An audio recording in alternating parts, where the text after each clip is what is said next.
Thank you guys for coming out on a Monday to hear us tell some scary stories. This is only our second live podcast, so we're kind of nervous, so be nice to us. There might be some fumbles. You can laugh if you want, just don't let me see. So I've got something to tell you. We are a true crime and paranormal podcast. I cover the true crime and Tayler covers the stuff I don't like. The paranormal or anything scary, aliens, all of it. I love it all. So we do like to always just have a disclaimer that it is true crime. There is going to be murder and it is paranormal. So you might go home with some nightmares. But yeah, we hope you enjoy it. Oh, and there are lots of giggles. Just embrace them. They're going to happen. And they happen in many different forms, whether because we think we're very funny, we're nervous, or just out of natural best friend. Example A. So yeah, Taylor's up first today.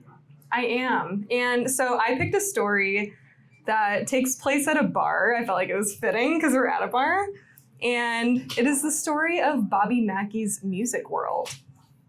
So, should I just get into it? Do we have anything else? No, let's do it. Okay, everyone, I have something to tell you. So, long before the neon lights and country music, the land along Licking Pike in Wilder, Kentucky, was just a quiet patch of farmland at the edge of the river. A place where river fog rolled thick and low over the valley. In the mid-1800s, that quiet ended when a slaughterhouse was built on the site.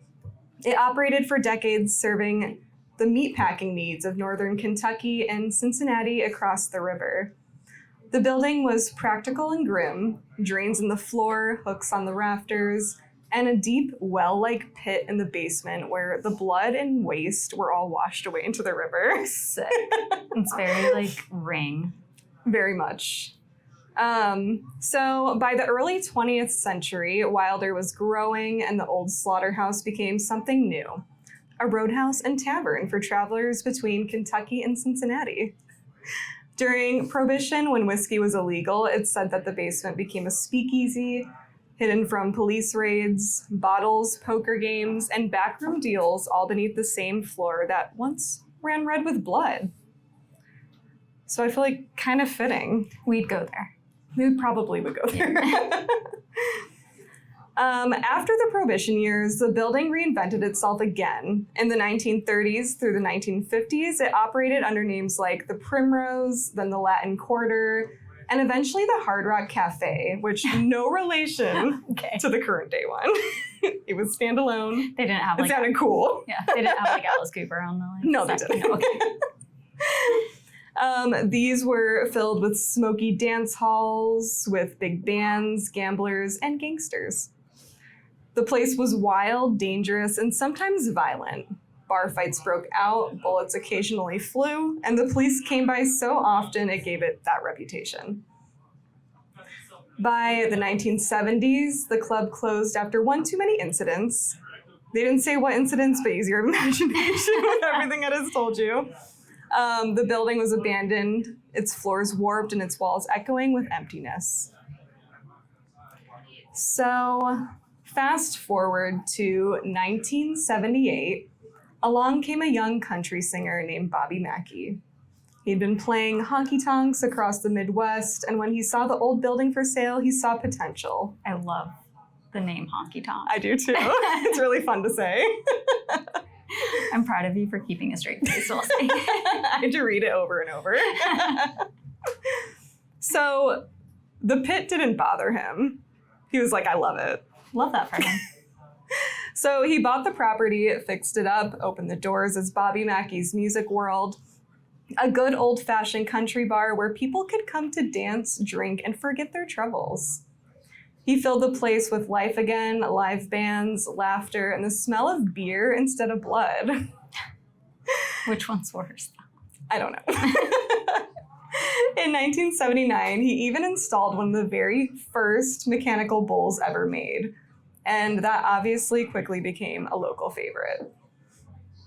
But it wasn't long before Bobby started hearing strange things from his staff, Voices when no one was there, cold drafts coming from nowhere, and objects moving on their own. Some employees even refused to go to the basement alone. So Bobby was not a believer in the paranormal. He brushed it off at first. He was a devout Christian. He was just not about that stuff. Mm-hmm. Until his wife Janet had her own encounter. He changed his mind a little bit. Atta girl, Janet. Yep. So the basement of Bobby Mackey's has always been the center of the stories, damp, low, and filled with pipes. It still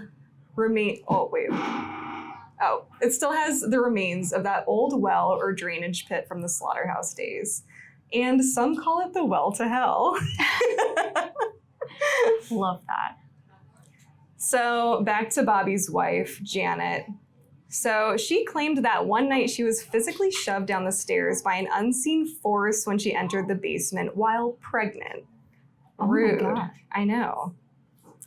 And according to legend, in the 1940s, long before Bobby ever owned the place, a young dancer by the name of Johanna performed there when the club was known as the Latin Quarter. She fell in love with a performer, got pregnant, and planned to run away with him. But when her father, who managed the club, found out, he reportedly killed the man in a jealous rage. A jealous rage. Yeah. That's I don't know why. weird to Yeah, go it's a over your little daughter. weird.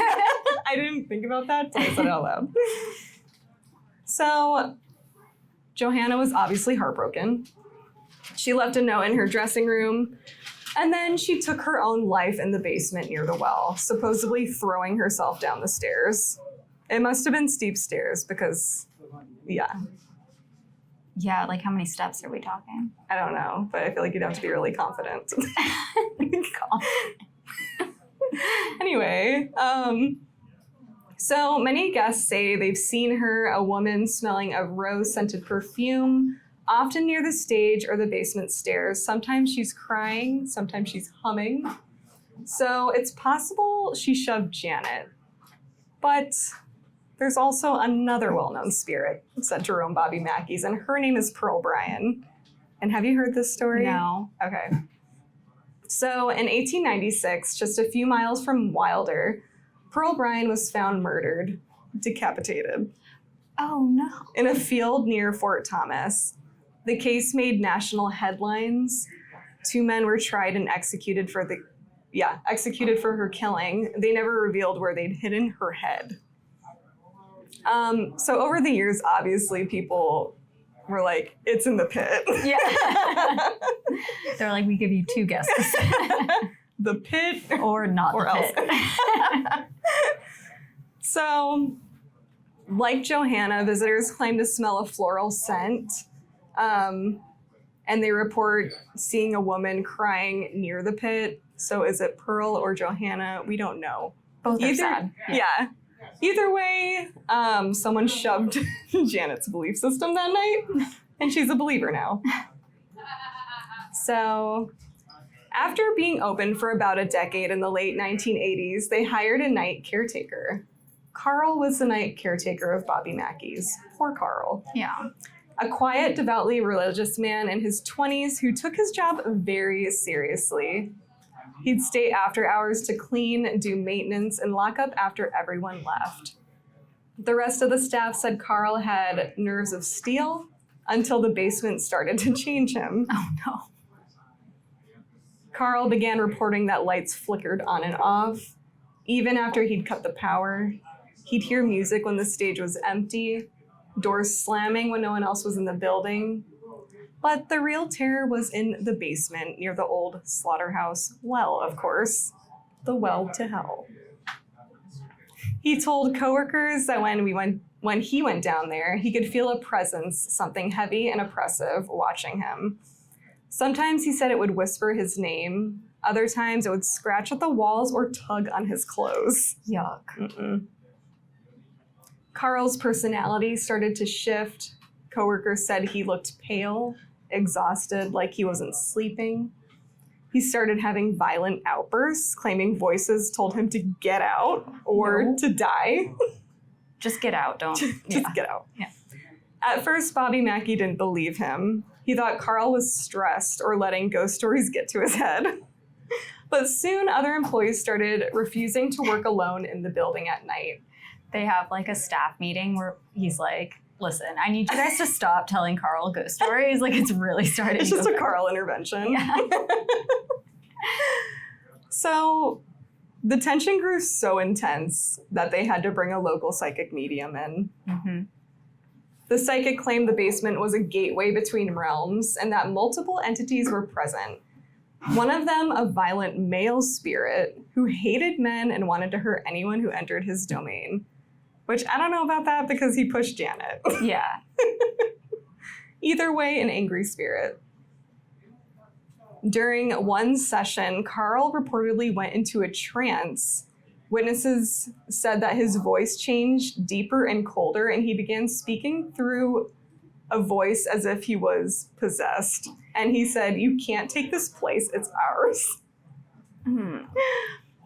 And I need the demons to stop speaking. not the possessions. The psychic insisted Carl needed help. Not from her, though. She made it clear, not her, the church. So she's like, I'm not messing with that. Yeah. In 1991, according to multiple accounts, a Catholic priest was called to perform an exorcism at Bobby Mackey's Music World. Witnesses claim the ritual took place inside the building, possibly in the basement, and that the priest recited the Roman rite of exorcism to cleanse the space and release Carl from the spiritual attachment. Some say Carl convulsed and screamed during the ritual, and his body was contorting around. Others say the building shook and cold winds rushed through. Afterward, Carl allegedly told people he felt lighter, but he said they're not gone, they're just waiting.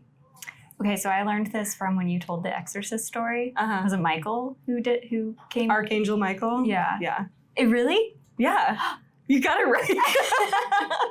Good job. I pay attention. Yeah, so they need to call him. Yeah. I don't know why they don't just start with that.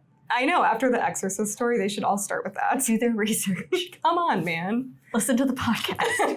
Listen to our podcast. It's all the 1990s. Carl Lawson continued to work at the bar for several years. Paranormal groups who visited said Carl would guide them on tours, warning them about the basement and the spirits that still live down there. He appeared on paranormal documentaries in the 1990s and the early 2000s, describing his experiences in vivid detail. He claimed he was attacked, scratched, and even pinned down by invisible forces. And Carl passed away years later, not related to any of that. But until his death, he maintained that the entities at Bobby Mackey's were real and that the exorcism hadn't fully driven them out.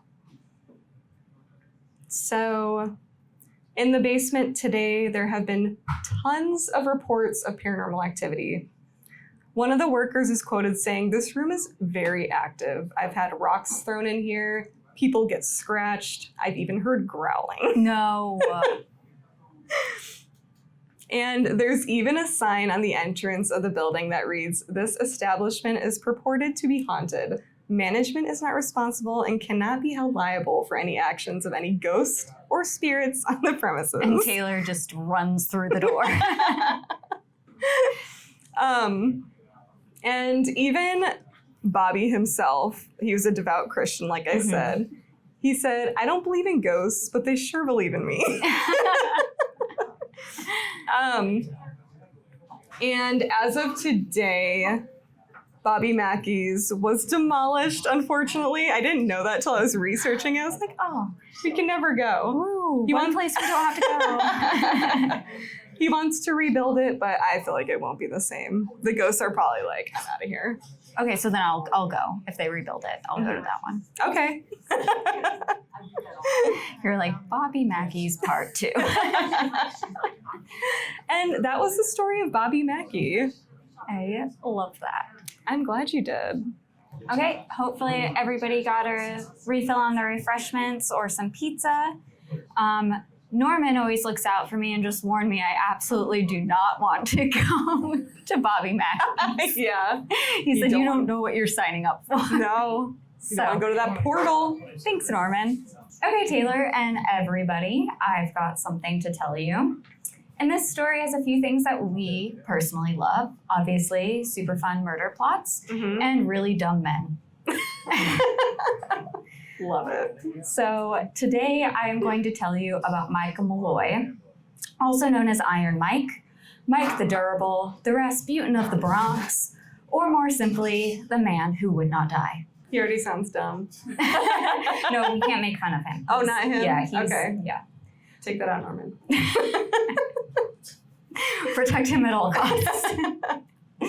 So Michael Malloy was born in 1873 in County Donegal, Ireland. And we don't know how, but eventually he ends up in New York City. Okay. Yeah. He has no family, no wife, no kids. He's just a lone bachelor. And he arrives in the worst possible time. It's 1932, the Great Depression. Jobs are basically non-existent, yet our guy, Malloy, lands a job as a firefighter. Briefly. Everything's just like working out for him? No, it's no.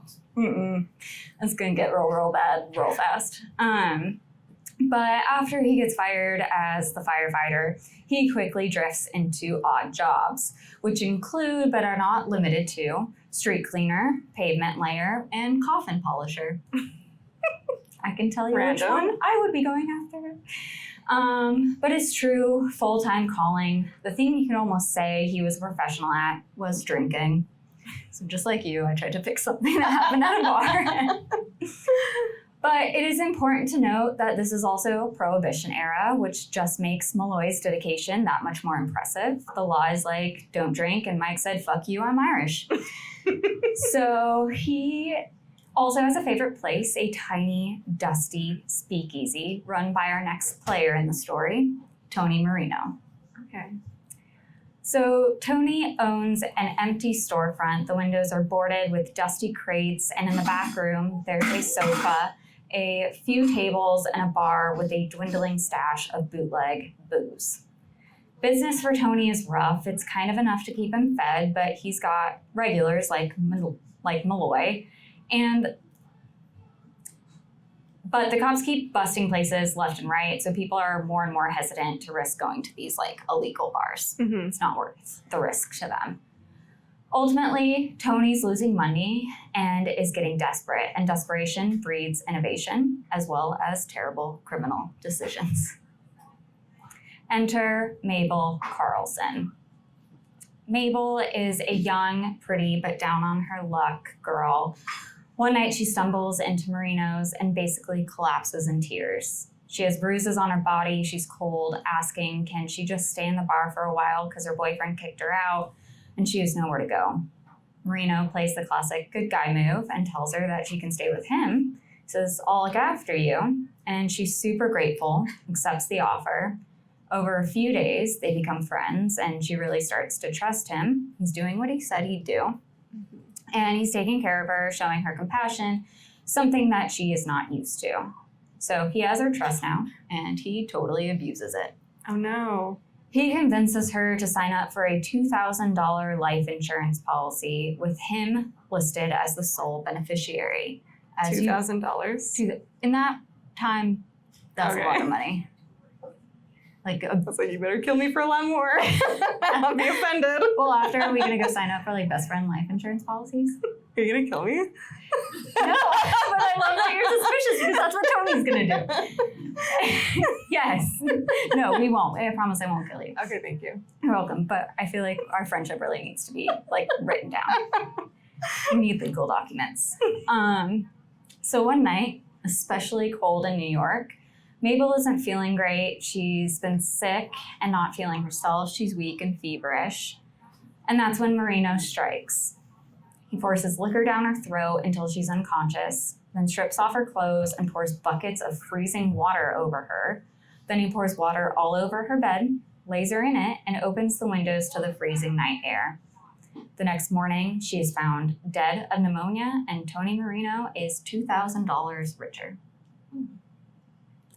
So this becomes Marino's get-rich-quick scheme. It's horrible, it's monstrous, but it works. But cut to a few months later, business still is not picking up for the speakeasy, And that $2,000 is running low. I cannot imagine how he spent it. Booze. Booze, just dumb shit. This guy's not really like a criminal mastermind. So late one night, Marino's sitting around at the bar with a few of his buddies. He's got Joseph Murphy, a bartender who works for Marino, Francis Pasqua, a local undertaker and regular at the bar, and Daniel Kreisberg, who's a grocer who was well known for debt that he owed to pretty much everybody. So they're all sitting around complaining over a bottle of whiskey, and Marino starts venting about how rough things have gotten. Rent's overdue, business is dead, and he needs money fast. The others nod. They're in the same boat. They have the same struggles, money and bills. And that's when Pasqua, the ever helpful undertaker, goes, "Hey, Tony, didn't you pull off that insurance thing once before?" Tony's like, "Sure did." And then one of them looks over, points to the ground, and goes, "Well, what if we did it to this guy?" Because there, sprawled out on the floor, is good old Michael Malloy, our Irish friend, passed out cold in Marino's speakeasy. He's been drinking there every day for months. He's broke, unhomed, no family, yet somehow still shows up every single day to the bar. The men look at each other and they see the same thing, dollar signs. So Malloy becomes their target, but before they can fully plan, they need a name for their little gang. After exactly 0 minutes of thought, they come up with the Murder Trust. That's their name? That's their name. First things first. Then they take pictures. They got like a whole like album cover thing. Yeah. Mm-hmm. Swag is first, plan is second. It is super subtle, but it checks the box. So their plan, basically in one sentence, is do the Marino thing, take out life insurance on Malloy, make his death look accidental, and collect the money. Easy peasy, except for two things. Insurance wants paperwork, and Malloy has none. So he has no job history that's actually on paper. He's like, "I was a firefighter one time." They're like, sure. He has no fixed address, no family who can verify anything. And that's when Pasqua, again, the undertaker, who actually knows about the insurance game, he handles the logistics. He arranges the forms, shepherds the claims, and uses his professional contacts to smooth over the gaps. Basically, he's paying people not to ask too many questions. His part is just boring paperwork, but he is efficient and therefore gets the job done. They also invent a new identity for Malloy, Frank Mallory. It's a slightly more respectable. They're like, just add an R and just different enough. Yeah. Less suspicious. So they put that on the policy. They give him a fake address, a fake job, and everything the insurance companies need in order to cut the check. But who is casted for the next of kin for Frank Mallory? That would be Joseph Murphy, the bartender.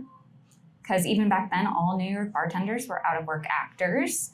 Murphy practices his "I'm his brother" face in the mirror, learns how to choke up on demand, and takes his overacting to the insurance companies to get the paperwork finally all out of the way. They managed to get 3 policies, and each one has double indemnity, which is this part is where they're getting greedy, because double indemnity means that accidental death doubles the payout. So they're looking at $3,500, which I actually looked this up, about $54,000 in today's money. Oh, dang. Is that more of like up to your standards? Yeah. Okay, cool. But now they're obsessed with the one requirement. Whatever they do, it has to look like an accident, nothing that would obviously scream murder. Okay. And I'm interested to see what they come up with. I know, I knew you would. So the mission is clear: kill Malloy, but don't be suspicious. Don't be suspicious. Don't be suspicious. But of course, these guys have to get dumber before they get dangerous. So they add 2 new goons to the squad. This is your favorite thing. They bring in this guy, Tony Fastone, who calls himself Tough Tony. Love it already. Self-appointed nickname. They wanted muscle, and he was known in the neighborhood for being like a reinforcement for people. So Tough Tony brings along his sidekick, Joe Maglione, who goes by Tin Ear because he has a fake ear, but it's made of wax. So not wax ear? I said earwax. Missed opportunity. I know. I was like, to each their own. So at this point, the murder trust is not really like a secret plot. It's like a full-on like group project. They're splitting that money a lot of different ways now. Yeah. So one night in 1932, they put the plan into motion. The now expanded murder trust assembles at Marino's bar to kill Malloy. Malloy walks in just like, what's up, guys? It's weird that you're all here at once. But Marino says, hey, Mike, business is thin. I'm losing customers. You're one of my favorites. So drink all you want tonight. It's on the house. I just want to keep you happy, Mike. So the idea is that if they remove the fact that Mike has to pay for drinks, that he'll just drink himself to death, given his history. Okay, it's a big assumption. He'll just drink until he dies. I mean, he was there every single night. Okay. Yeah. So Malloy is thrilled. He's not, obviously doesn't know that this is to kill him. And he's like, let's fucking go. So Murphy starts pouring Malloy drinks. At first it's casual, a glass here, a top up there. But Malloy is acting like he's on a mission. He is downing drinks one after another. The men sit, watch, waiting for him to buckle. They wait, and they wait. Murphy's arm starts to hurt from all of the repetitive pouring.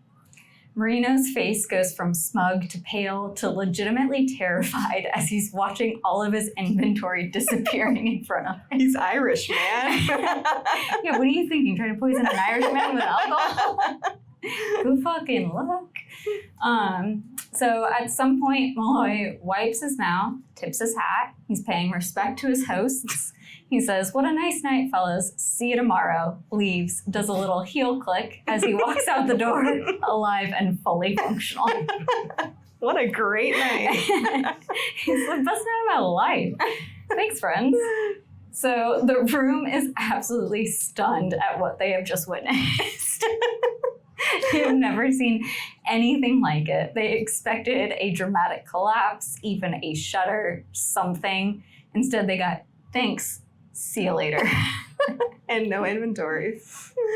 So after that first night, Malloy keeps showing up every night like clockwork. Same seat, same grin, same request. The usual, I gotta open tab. Marino said, I'm cool. So a few nights and they realize, okay, this is not working. Malloy's not dying. He's thriving. And if anything, we're the ones getting killed financially.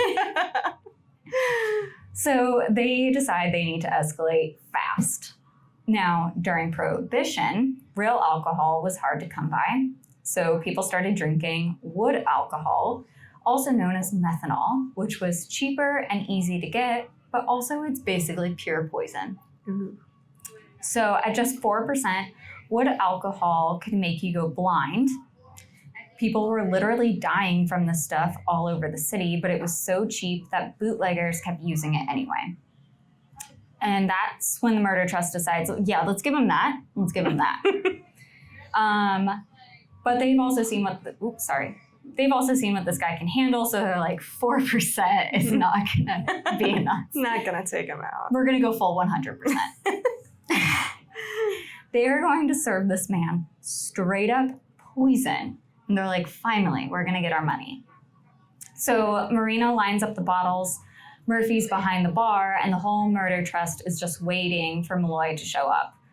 Also, real quick, Daniel Kreisberg, the grocer that I mentioned before, I read that he was like super excited about this. He was just like, I just can't wait to see what 100% alcohol does to somebody.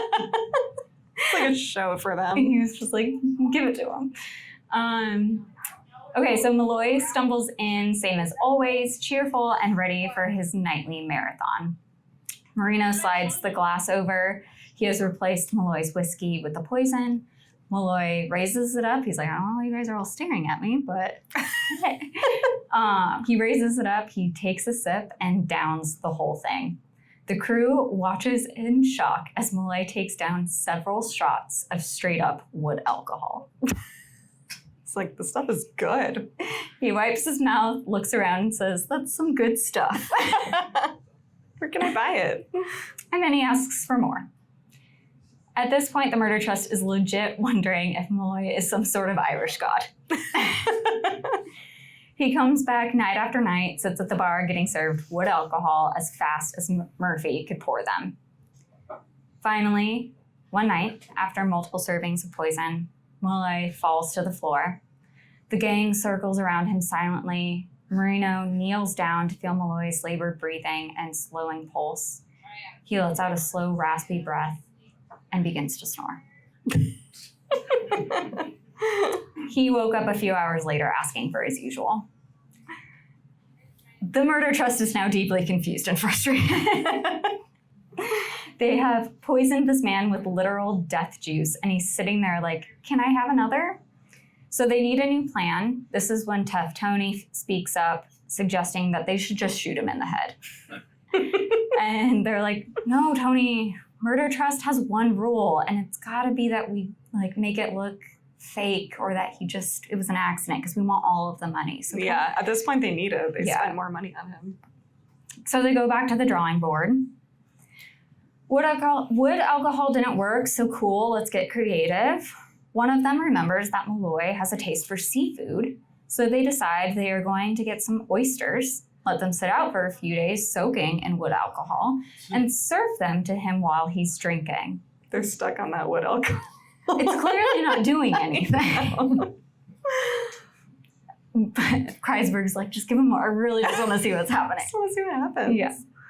So Malloy shows up to a surprise complimentary dinner, and he's thrilled, gobbles up the oysters, and compliments the flavor.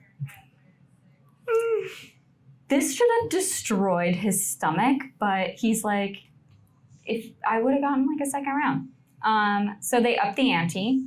Malloy also really loved the sardine sandwiches that Marino served at his bar. So they make some of the sandwiches laced with carpet tacks, wood shavings from the bar floor, and metal filings. They serve them to Malloy. They wait for the metal and the wood to start cutting up Malloy's organs from the inside. Malloy eats 3 of the sandwiches and goes on his merry way. Now, I imagine we all had that one weird kid at lunch where you're just like, "What will he eat today? Like, what?"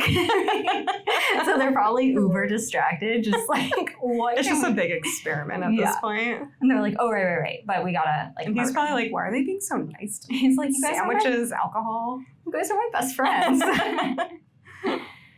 Okay, so at this point, the plan to kill Malloy is getting expensive.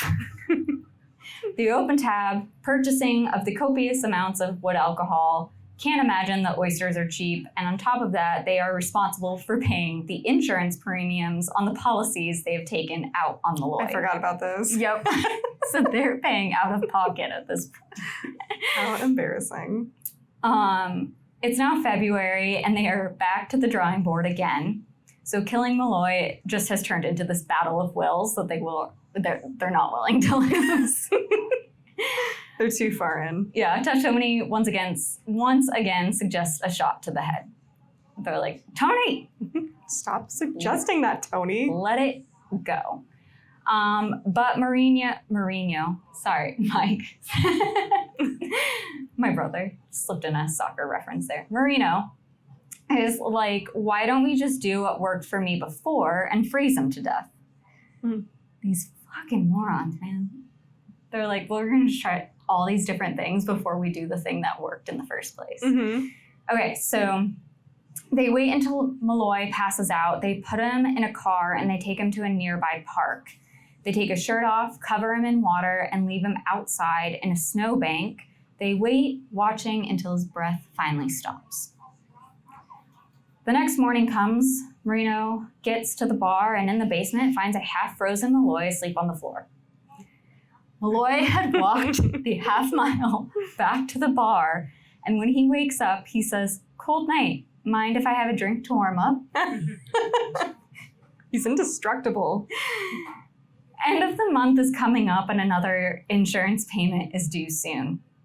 They finally think Tough Tony is onto something with violence, but they are not willing to shoot Malloy in the head. Honestly, they probably lost money at this point, and there are so many people involved. It's no longer about the money, it's personal. They just really want to see if this guy can actually die. Again, they cannot bring themselves to shoot him. Marino suggests they run him over with a car instead. So they're like, let's try it. It would be believable that he would stumble out in the street. So Tin Ear, Earwax, remember him? Okay. Yeah. He finally does something in this whole plot, and he finds a cab driver who is willing to run Malloy over for a small piece of the payout. Another payout? Yeah, exactly. They're running out of money. Exactly what you need in your murder plot is more people. So they get Malloy drunk, stuff him into the back of a cab, and find an alley where there are no witnesses.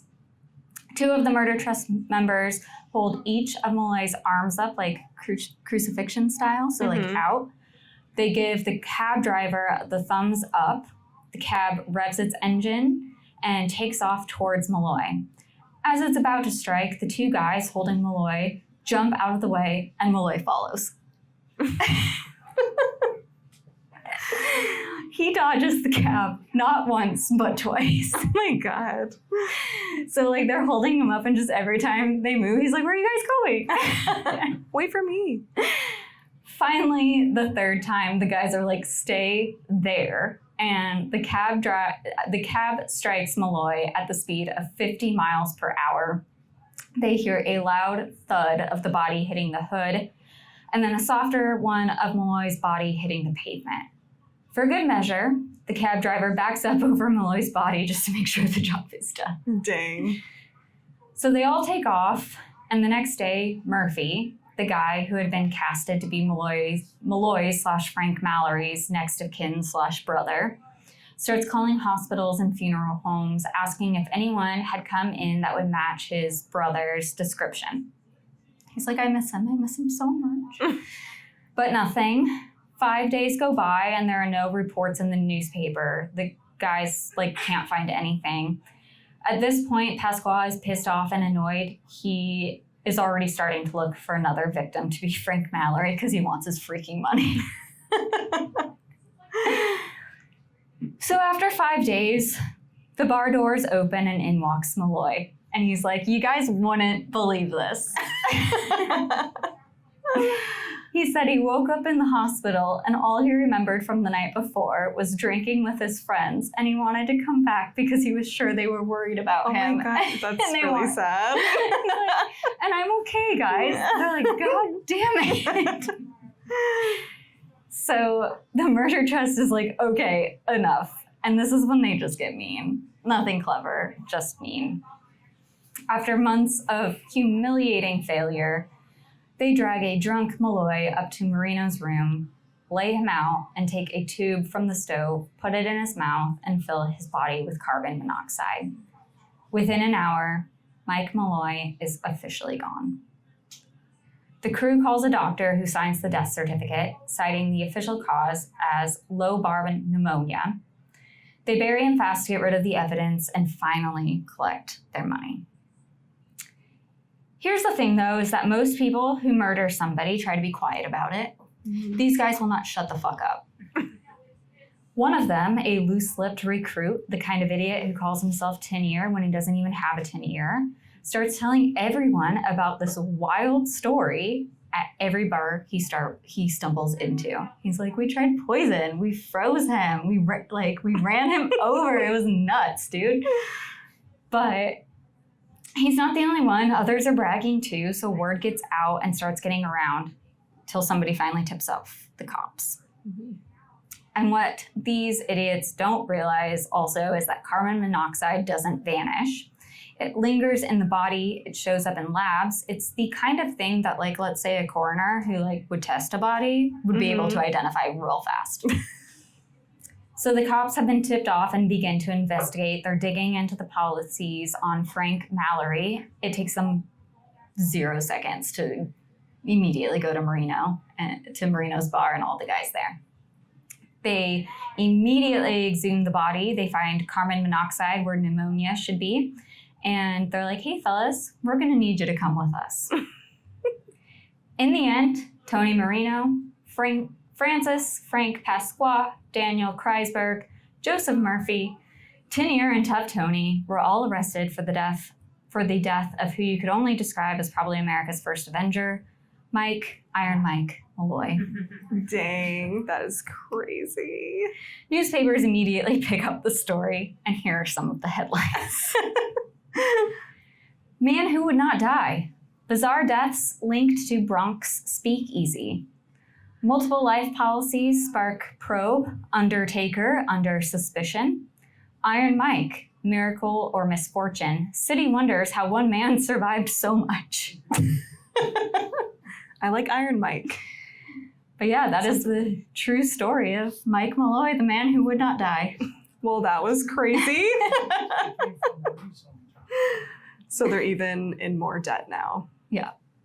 Well, they're probably dead now. But oh, yeah. Well, that wraps up our stories. Yeah, thanks, everybody. Did you guys like it? Love it. Yay, thank you. Also, shout out to Norman. Yes. We would not be able to do this without Norman. Big round of applause for Norman. He does the sound, the editing, everything. So, and also my sister, Tara, she drew our logo. It's so cute. She's the artiste.